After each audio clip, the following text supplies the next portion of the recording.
Hi, everyone. Welcome and thank you for joining today's PENTalk. I'm Beth Parker with Pentegra. Before we begin, I want to go over a few housekeeping items. First, please find the control panel that is located on your screen. If you have any questions during the presentation, please submit them through the question box. At the end of the webinar, we'll answer as many questions as we can. If we don't get to your question today, we'll definitely follow up with you afterwards. Tomorrow, you will receive an email with a link to replay today's broadcast. In the handout section of the control panel, we've placed some additional resources that you can download now or at any point during the webinar. There's some great information there, so please take a moment to download these items. Again, they can be found in the handout section of your control panel. Let's get started. We're joined today by Rich Rouser, Senior Vice President, Client Services. Rich has been with Pentegra for almost 25 years and has traveled the country visiting over 1,000 clients. One of his favorite things to do is to share his knowledge with others on the importance of retirement saving strategies. Rich, thanks for hosting today. I'll turn it over to you so you can brief us on the latest from Capitol Hill. Great. Thank you, Beth. Thank you, everybody, for attending this afternoon. We have a relatively short presentation to get everybody updated on the current legislative process of a number of bills that are kicking around Congress. One of the ones we'll talk about is Secure 2.0. This bill is really compounding and enhancing some of the provisions of the original Secure Act that was passed in December of 2019. There's another bill that's been introduced. It's called Keeping Your Retirement Act, which we'll talk a little bit about. There's the increasing reach of this bill to index IRA catch-up limits, to kind of move them along and increase them even further. There's also a proposal to increase catch-up limits, contribution catch-up limits for participants who are certain ages, 62, 3, and 4, to be dramatically higher, potentially dramatically higher than they are today in terms of catch-up limitations. Here's the other section on multiple employer plans that I mentioned earlier. So two things going on with that are really just liberalizing some of the ability of them to use certain plan types and to use certain underlying investments. There is Section 109 in this student loan matching program. I'll pause on this for a minute. This was kind of pioneered by, my recollection is a large pharmaceutical company a couple of years ago, where I think they did it via an IRS private letter ruling to try to come up with a way to do matching contributions for typically younger people in their plans. I say typically, not always, but who were students and who had student loans and who had, the burden of paying off those student loans. And some of those burdens of paying down those loans prevented them or restricted them in their ability to contribute to the 401k. So, this large company kind of went down the path of saying, hey, couldn't we do something for these people paying down student loans and somehow provide some sort of an additional contribution to the 401k. So this section of Secure 2.0 would codify a way of doing that on a go-forward basis. So it's kind of a cool feature. Another enhancement to credit for small plan startup costs. If they join an existing plan, and presumably that is talking about plans that may join an existing PEP or a MEP, a pooled employer plan or a multiple employer plan, where maybe that plan's been around for a couple of years, and if the startup plan is joining that PEP or MEP, this I think just clarifies that they'd be eligible to receive credits to offset startup costs, even though the underlying plan has been around for more than 3 years. Military spouses is another feature here. I won't go into detail on it. It's kind of an interesting feature that helps them long term because frequently they're not really in any one location long enough to qualify for a coverage in a 401k type plan. Small financial incentives are being added here. Presumably, this means you could give a gift card or something like that to certain participants to, if they contribute to the 401k. Going back to the Section 112, it's kind of that might have been perceived as a prohibited transaction of sorts, right, in the past. But if this bill gets signed into law, that would sanction the ability to do that kind of an incentive. I said this will be a short presentation today, but just even reading the 34 or 36 main topics here is going to take a while. Hopefully we'll have some time for questions to zero in on a few of them. But you can see everything so far is favorable, right, to plan participants, typically, typically favorable to plan sponsors. So there's a lot of good stuff here is really the bottom line. I'm going to keep putting a few more of these on screen as we keep going. There's a Title II in this act, which actually removes barriers for required minimum distributions on life annuities, kind of takes the complication of that off the table. QLACs, as I call them, qualifying longevity annuity contracts.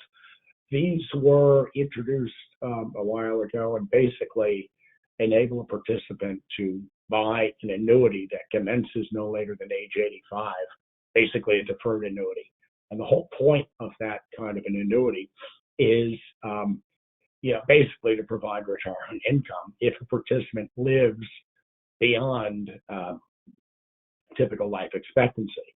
The other aspect, of these QLACs is they're typically very inexpensive for two reasons. Number one, somebody buying this kind of an annuity contract is, 20 or 30 years or more away from age 85, prior to age 85. So there's a long time for whatever premium you pay to kind of compound over time to provide the benefit. Number two, life expectancy, once you get beyond age 85, starts to decline precipitously, right? So they tend to be very cheap for those two reasons. They're inexpensive. So it's a good way sometimes for participants to say, look, I'm going to retire at, let's say, the magic age 65. I have enough money to live for 20 years or maybe a little bit more. I can kind of take that money and budget it and spend it over that 2-decade time frame. And by the way, God willing, I live longer, there's this other annuity that'll start to pay me at age 85. So it's a way to help participants structure long-term retirement payments and to kind of build in some backup security on the real long end of the equation. Long story short here, this bill simply increases the amount you could put into it from $125,000 to $200,000. I think there was also a percentage limitation under the prior. I don't recall specifically. I think you couldn't spend more than 25% of your total retirement assets on this. That piece of it would go away here and simply allow you to put up to $200,000 into it. All right, so we'll move on to Title III of Secure 2.0. Really some simplification and clarification rules. This is just a rule that enables plan sponsors to feel more comfortable about how they go about or not go about recovering retirement plan overpayments. Kind of reduces the fiduciary burden, if you will, to a degree. Reduction in certain excise taxes on this has to do with RMDs, and if you fail to take them on time, there's potentially can be some excise tax breaks on that. And then there's a section dealing with performance benchmark for asset allocation funds. I don't think there's ever really been a crystal clear benchmark to use for that purpose. So there's some commentary there. And then there's a couple of things here talking about participant disclosures and participant notices, which most plan sponsors know have, really become rather burdensome between the various rules and in terms of the timing of when these things have to go out, and the fact that more and more plan sponsors would like to do things electronically. So there's going to be some, if this gets into law, would be some analysis of the disclosure requirements. And there's also some relief in terms of what you need to provide to participants who are not enrolled in the plan, essentially. And then kind of a cool feature, retirement savings lost and found. This was more common on the defined benefit side of retirement plans, between the Pension Benefit Guaranty Corp, between Social Security Administration. There were some ways that lost participant accounts could actually be found or discovered. This would kind of extend this, via some tools available at the Pension Benefit Guaranty Corp. Again, you can see here there's just a lot of stuff that is really good stuff here. Title III deals with some other simplification measures. I'm not going to go into all of these today. The appendix and the extended version of this that we're going to send you tomorrow will have all the details of all of these bullet items here. But again, you can see it goes on and on and on in terms of simplification, enhancement of benefits, at the participant level, clarification of certain things that may not have made sense in the past, and generally things that are beneficial, as I said before, to plan participants and plan sponsors. Let me keep going on here. Okay.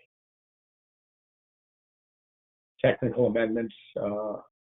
Again, I'm not going to go into detail on this at this time because we have a couple of other things we need to talk about this afternoon. Title VI, which is the last section of the bill, talks about revenue provisions. So far everything that I've spoken about either enables the participant to save more money, defer more money for the long run, or RMDs, right? If we're extending the date to age 75, to the extent that's extended, that means the government is not going to be collecting income tax on that money. Participants will not realize that as income. So all of those things we've talked about so far have a cost in terms of tax revenue to the federal government and the state government and some localities too. So in the proposed bill, there's some ways of paying for it. So Section 1 talks about simple and SEP Roth IRAs. So, that concept, if it's extended to these vehicles, means that they can be funded, with after-tax money, which means, good news, you've already paid tax on it. And then the proceeds grow tax-free over time if you meet certain requirements. They want to maybe enhance hardship withdrawal rules for 403B plans, to bring them in line with 401k. And if they enhance the rules, basically more people will take hardship withdrawals, therefore they'll have taxable income. And again, you can see here a couple of other things here in terms of, potentially creating mechanisms which will create additional taxable income right now. So, I don't know that these are actually all in reality going to be able to pay, right, for all of the additional flexibility that we discussed on the first couple of pages of this. But I guess it's one of the ways that they kind of look at, budget reconciliation and things of that nature. So next, we're going to talk about the Keeping Your Retirement Act bill. This one, pretty simple and pretty straightforward, where it would raise the minimum required distribution from 72 to 75. I think it does it over a period of time also. Um, and basically, if you think about it, it's almost like it was extracted almost identically from Secure 2.0, right? Because this was one of the features in Secure 2.0. So I don't know if the initiative here is to say, look, if it takes way too long for Secure 2.0 to go through and get signed into law, maybe here's a simpler, deals with just one issue. And maybe it's much simpler to get this attached to some other piece of legislation. The other thing I should mention about Secure 2.0, do I think it'll pass into law? I actually think it will. Is it going to be any time in the next 2 months? The answer is probably not. Will it be maybe in the fall or late fall before Congress is out of session? I think it will. I think Secure 2.0 will actually, it actually has some legs, and I think it'll actually get attached. Whether it gets attached to another piece of legislation, a spending bill or a budget bill or something like that. It's actually what I think is going to happen to Secure 2.0. So this Keeping Your Retirement Act may actually be a non-starter if Secure 2.0 goes through. This is another bill, the Increasing Retirement Amount Act of 2021. This is for folks who don't have a workplace retirement plan, and it would dramatically increase the IRA contribution savings limit for those people. So again, that's another enhancement to retirement security. This next one, Enhancing Emergency and Retirement Savings Act. This has really been a pretty hot topic in the industry. And there's a couple of ways to look at this, but it really is an effort, right, to try to provide participants with access to an emergency savings fund. And this would allow a penalty-free emergency distribution of up to $1,000 a year from a qualified plan and then from IRAs. So the talk in the industry as well. All right, it's interesting. It certainly puts a safeguard out there for employees. There's of course a couple of sides to the equation here. One is if an employee took advantage of this, if they ever wanted to do it again, they would have to repay. I think there's a provision there, to repay the withdrawn amount. So when I think about things like this, I think about record keepers in the industry as well, and plan administrators, right? And it increases administrative complexity of the plan, because not only do you need to track, right, that $1,000 up to $1,000 distribution, you need to kind of say, hey, I can't give that participant another one unless this one is paid back. That's different from hardship withdrawals, right? Hardship withdrawal, once you qualify, distribution occurs, it is what it is, and administratively, right, the plan sponsor or the record keeper doesn't have to really worry about it, certainly not again for that plan year, or beyond that plan year, I should say. So interesting thing out there. The other comment on that is there a better way to do it than to create that emergency savings vehicle through your retirement plan? There are concepts out there called sidecar accounts, which could be regular taxable accounts that accumulate that money and have much more flexibility, right, than what they're proposing. So there is, I'm not going to spend a lot of time on this one, Corporate Governance Improvement and Investor Protection Act of 2021. This kind of came out of the environmentally conscious rulings, I think, that the DOL came out with that they were implementing earlier this year. This would now require companies to disclose and report on how ESG factors impact their business. And the whole notion of this from the SEC is that it would make an investment in that company more transparent in terms of, not only how are they managing their current business, but how would it, potentially impact their business down the road.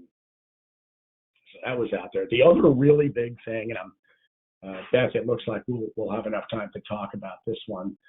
This is not a legislative initiative. This is really a Department of Labor guideline for plan sponsors and fiduciaries, right? And basically, it kind of outlined some of the things that you need to do as a plan sponsor, or should be doing as a plan sponsor, to act in a best practice fiduciary capacity. So these are questions, and there's about a dozen of them that you should be asking the firms that provide services to your qualified plans. Question one: do they have a formal, well-documented cybersecurity program? Do they conduct prudent annual risk assessments? Do they have third-party audit of security control? Do they clearly define and assign information security roles and responsibilities? Access control procedures, they need to be strong. Any data stored in the cloud or managed, right? You can see it here.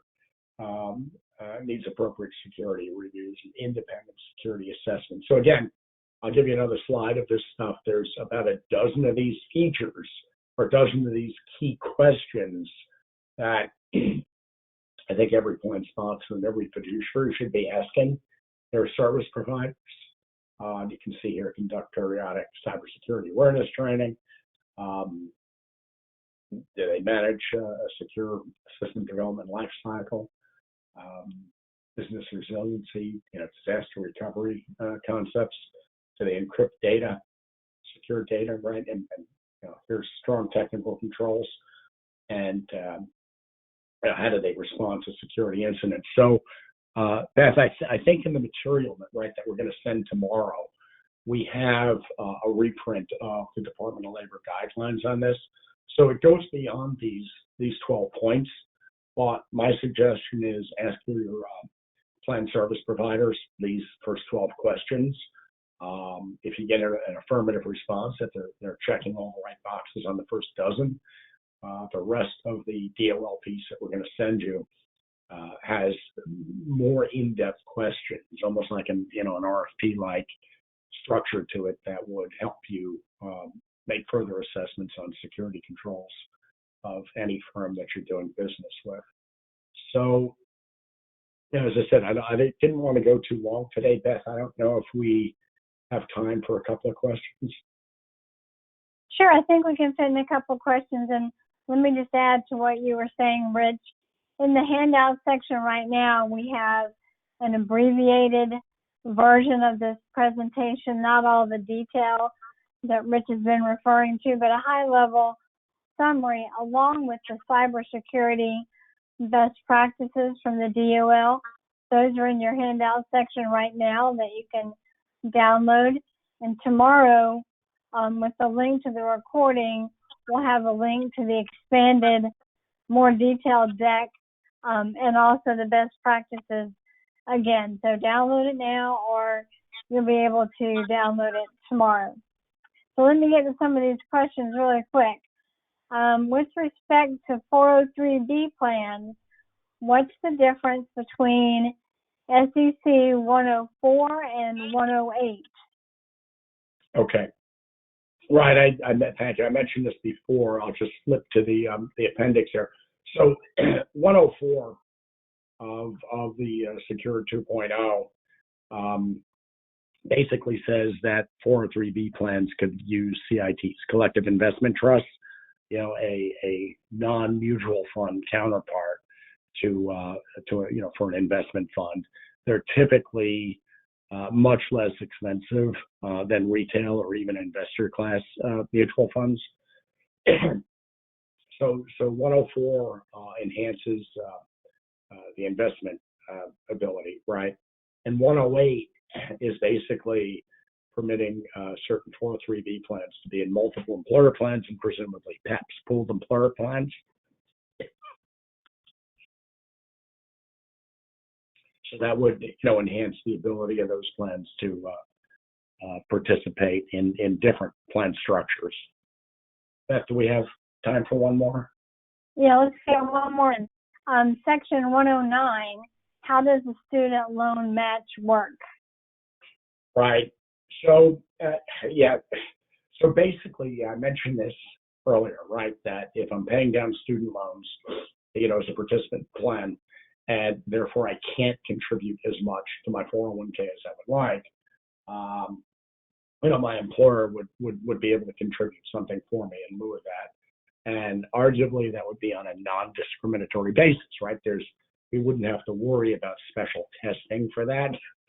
I guess the only thing I would say about this is would be definitely an increase in administrative complexity, right? Because if you think about it from the plan sponsor standpoint, I would have to ask each of my employees, right, each of my participants, are you paying student loans? And if the answer is yes, assuming they give you that information, you'd have to actually get a sense as to how much they're paying each month, and kind of figure out, gee, what percent of pay is that? Almost like it's a 401k type contribution, and therefore then make a matching type contribution based upon that. So, as I say, it increases complexity, yeah, absolutely, for the plan sponsor, because there's data you would have to get that typically is not contained inside your in terms of in your payroll or data set or anything else. It certainly would increase complexity for record keepers or TPAs doing testing, because excuse me, that level of contribution would have to be tracked as a kind of as a different source or separate source, so it doesn't get mixed up in the normal testing of the plan. But certainly out in the industry, out in the field, I hear a lot of obviously participants, but also plan sponsors saying, hey, we'd like to do that for our participants if we could. So anyway, this Section 109 Secure Act would permit that. Yes, I don't want to go too long here. I think we're kind of at time. Right, we're at our time. Thank you everyone for joining. Again, look for the email tomorrow with the replay and the links to the material, and appreciate you joining us. Let us know if you have any questions. Thank you, Rich. Thank you, everyone.